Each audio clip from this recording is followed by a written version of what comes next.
Did you know that most divorces don't require a hearing? However, when disagreements arise over custody, support, or property, a hearing becomes essential. The judge listens to both sides to make temporary or final orders. Hi, I'm Tim Blankenship with Divorce661.com. Being prepared for a divorce hearing is crucial. Even if most cases don't reach this stage, understanding the process can ease your nerves. Let's dive into what you can expect during a hearing. Hearings are typically brief, lasting between 10 to 30 minutes. You'll stand before a judge, answer questions, and possibly present documentation. If you have an attorney, they'll handle most of the speaking. Representing yourself?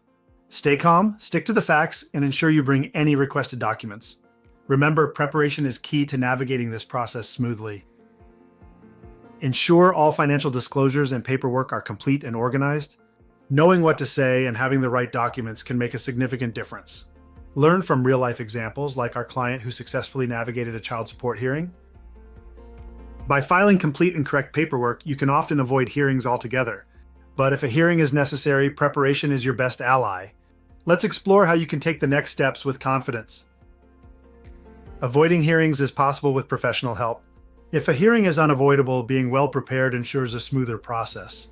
Remember, preparation is key to handling any surprises that may arise. Schedule a free consultation with Divorce661.com to get organized and stay calm. By taking this step, you'll walk into your hearing with confidence and clarity. Let's tackle this together.